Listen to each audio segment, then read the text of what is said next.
Moi, je vais vous parler aujourd'hui des expatriés, à savoir, est-ce qu'ils sont bien protégés? Donc, je suis Michel Stourza, je suis agent général d'assurance à Reims et à Rethel, et donc j'ai un quart d'heure pour vous parler justement de cette situation particulière des salariés français envoyés par l'entreprise dans un pays étranger. Crise économique, crise sanitaire, questions environnementales, éthiques, rapatriement des activités en France. Les entreprises aujourd'hui, vos clients, sont de plus en plus amenés à réfléchir sur la possibilité d'envoyer des salariés à l'étranger pour rapatrier des compétences ou pour parfois déléguer des compétences. Et donc, ça amène un certain nombre de questions quant aux obligations en fait, de l'employeur vis-à-vis en fait, des salariés, tout simplement. Donc, les obligations de l'employeur, elles sont multiples. Elles commencent déjà par une obligation de sécurité. Pour rappel, la responsabilité pénale du dirigeant peut être engagée, notamment en cas de faute inexcusable. Donc, la meilleure des actions à faire avant d'envoyer un salarié à l'étranger, c'est sans doute le bilan médical, les vaccinations avant le départ, de s'assurer en fait de la souscription d'une assurance internationale pour ce dernier, et puis de la mise en place de hotlines de sécurité et de santé, bien évidemment. Mais le sujet qui va nous importer le plus aujourd'hui, c'est l'obligation d'information cette fois-ci, c'est-à-dire ce que l'employeur doit transmettre comme information avant d'envoyer son salarié ou ses collaborateurs à l'étranger. Donc, de l'informer sur les conséquences de cette expatriation, notamment, et c'est ce qui nous concerne encore plus aujourd'hui, quand on parle de protection sociale. Quand on parle de protection sociale, généralement, ça se transcrit au travers de la mutuelle, ce qu'on appelle la santé, la prévoyance et la retraite. On aura l'occasion d'y revenir. Et ça passe par un entretien avec le collaborateur avant le départ, et puis de l'organisation d'une journée en fait, d'information. Et cela a d'autant plus d'importance pour vous au travers de votre rôle en fait, d'expert comptable et donc de conseil vis-à-vis de vos clients, de sensibilisation, d'accompagnement et bien entendu de mise en garde des risques auxquels s'expose l'employeur au travers de l'envoi de ses salariés. Alors, on parle bien évidemment du risque, excusez-moi, du risque sécuritaire. Là, sauf si on ne lit pas la presse et on ne regarde pas la télévision, mais comme on est tous aujourd'hui multiconnectés, on sait que le risque sanitaire et le risque sécuritaire, tout du moins, est assez fréquent dans les zones en rouge sur le PowerPoint. Une fois tout ça pris en compte, on sait que le salarié doit partir maintenant sans risque pour travailler. Et donc, une fois qu'on décide d'envoyer notre salarié à l'étranger, ça va se transcrire souvent sous deux formes, en fait. Sous deux formes assez simples. La première forme qui va être le salarié détaché. Je rappelle que quoi qu'il arrive, à partir du moment où le salarié conserve son statut dans l'entreprise, il va évoluer durant toute la durée de son séjour, soit comme détaché, soit comme expatrié. Alors, la principale différence, c'est que le détaché va conserver son régime de protection sociale français. Il est toujours dans l'effectif et il est toujours couvert au titre des régimes de santé complémentaires et de prévoyance. Cette durée de détachement, elle est de 24 mois au maximum, mais elle peut être plus ou moins longue selon les pays.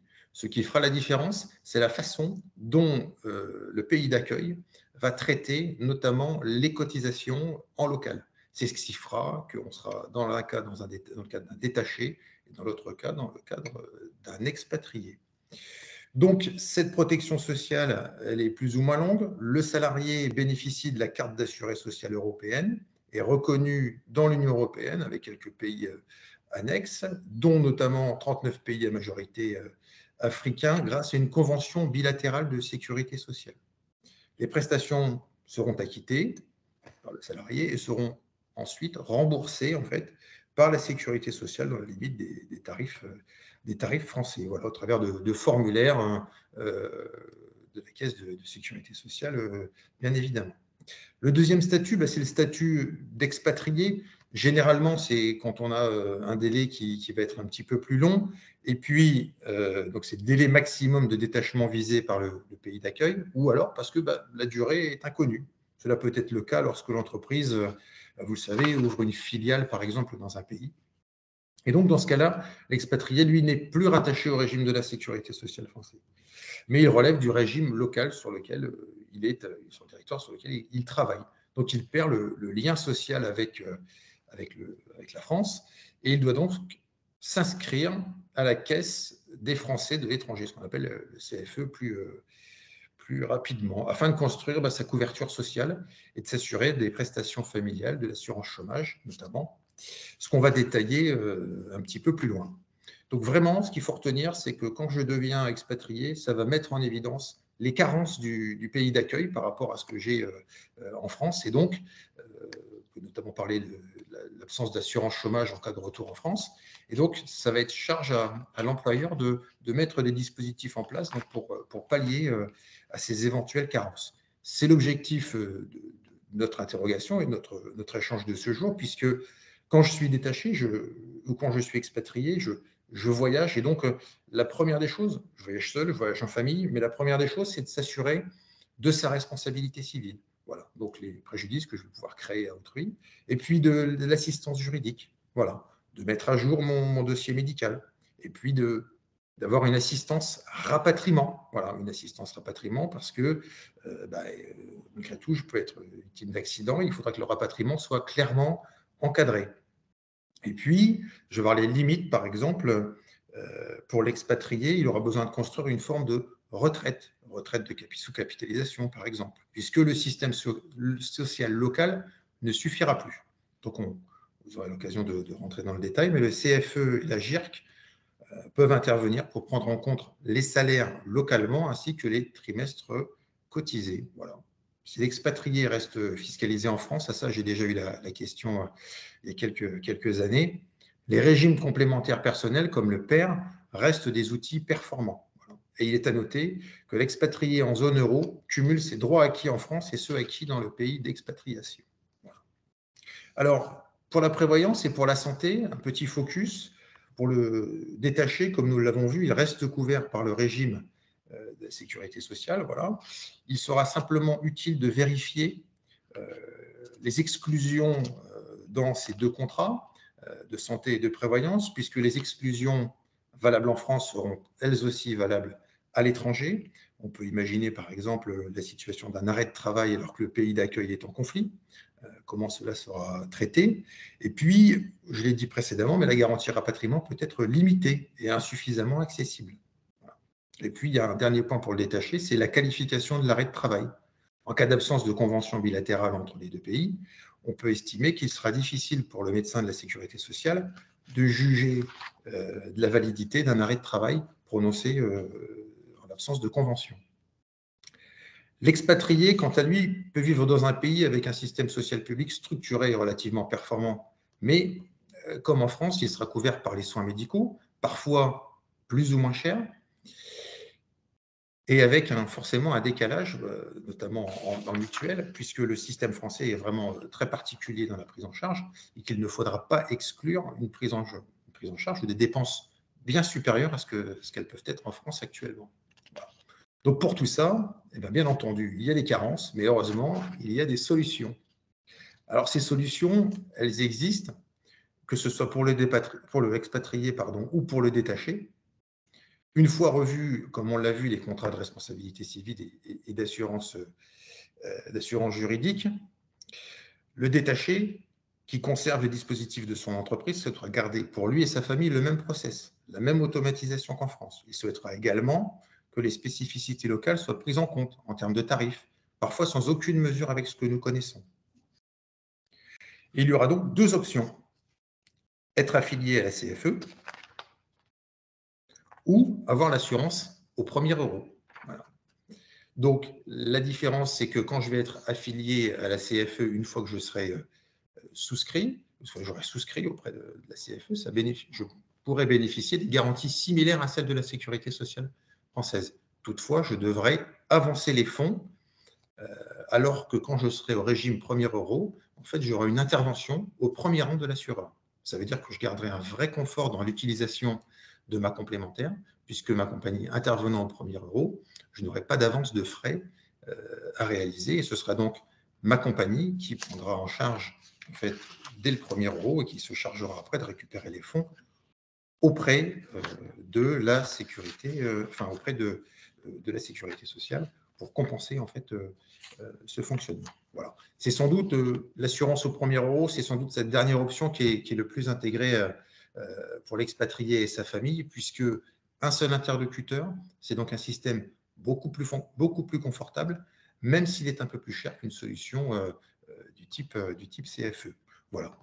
Alors, dernier point, bien entendu, on en a parlé très peu, mais le surcoût, le coût à engager pour l'employeur, et la prise en charge, généralement, elle se fait, je vais dire, de façon consensuelle entre l'employeur et le salarié expatrié. Mais bien souvent, c'est une prise en charge totale par l'entreprise. Voilà. Donc, on l'a vu assez rapidement, certes. Le statut du salarié en partance peut être différent. Il y a de nombreuses carences qu'il ne faut pas négliger. Ça, c'est vraiment le point important de mon intervention. On ne peut pas envoyer un salarié à l'étranger sans prendre un minimum de précautions. Ça, c'est vraiment le conseil à apporter. Et puis, ne pas oublier qu'on est quand même dans un pays assez privilégié, au moins sur les sujets de complémentaires de sécurité sociale, et que bien souvent, on va être confronté à des carences. Ces carences se manifesteront très vite, mais qu'il y a un certain nombre de solutions qui permettront d'envoyer les salariés de vos clients, de nos clients, dans de bonnes conditions, exercer leur travail à l'étranger. Voilà. Je voulais vous remercier de votre écoute, et bien évidemment, je reste à votre disposition.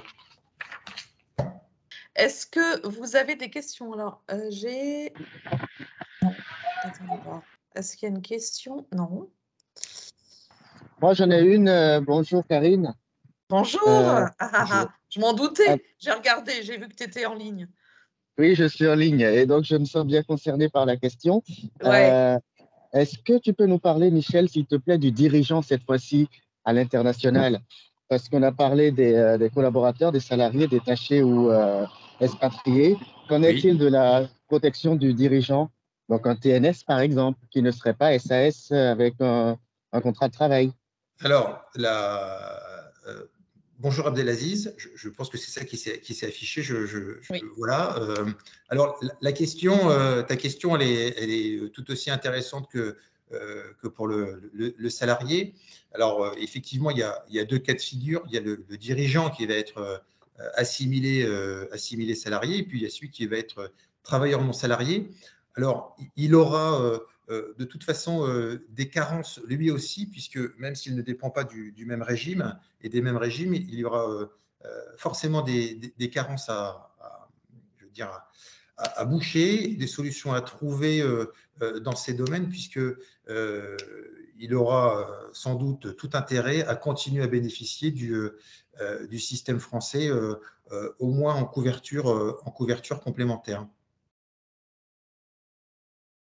Donc la même démarche, en fait, hein? Donc la même démarche, alors pour ta question n'est pas sans intérêt, mais elle ouvre en fait un certain nombre de portes que, que- qui ne sont pas ouvertes par le salarié, en fait, puisque par définition, le travailleur non salarié pourra opter pour un statut, peut-être de résident permanent. Enfin, on peut imaginer toutes les solutions qui lui permettront d'optimiser, en fait, parce que sa notion de résidence fiscale aussi sera très importante, ce qu'on n'a pas évoqué non plus pour les expatriés. Donc, il y a quand même il y a une étude à faire, si tu veux, d'ensemble, si vous voulez, d'ensemble, avec mon nouveau statut, et puis quelle mission je vais exercer à l'étranger en fonction de mon statut en France. Il y aura un constat de départ, que ce soit pour le salarié ou pour le travailleur non salarié. Il y aura un constat de départ, et puis vers quoi je veux tendre. Mais le travailleur non salarié, par définition, ayant plus de latitude dans ses options, il est très difficile d'y répondre comme ça de but en blanc, sans avoir du cas par cas, je vais dire. Hein. On va se quitter là, alors. Merci à tous. Merci Michel. Oui, pardon. Je voulais juste rajouter une chose, Karine, que je n'ai pas dite, mais c'est vrai que le sujet est quand même relativement large en fonction du contexte d'envoi du salarié à l'étranger. Donc, c'est toujours important chaque cas étant un cas particulier, mais que les contrats d'assurance sont relativement bien pensés pour pallier aux carences, que ce soit Union européenne ou hors Union européenne. Voilà. Bien sûr, mais comme tous les sujets qu'on fait dans Expert Tips, c'est vrai qu'on essaie de balayer en un quart d'heure la question pour ébaucher quelques réponses et voir surtout quelle est la problématique et les questions qu'il faut se poser. C'est Oui. surtout ça. L'intérêt est tout de même ensuite de faire une étude approfondie en one-to-one et de le faire avec son agent. Mais en tout cas, c'était pour sensibiliser à la question et dire qu'il y a des réponses. Oui, Possible. mais il faut surtout se poser la question avant. Voilà. Poser la question avant. Voilà. Exactement. C'est ce que je voulais dire. Voilà. Et de toute façon, on peut trouver la réponse avec vous. Voilà. Pas de Avec grand stress, plaisir. mais il faut se poser les questions. Avec grand plaisir. Merci à tous. Rendez-vous le mois prochain, le 13 juin.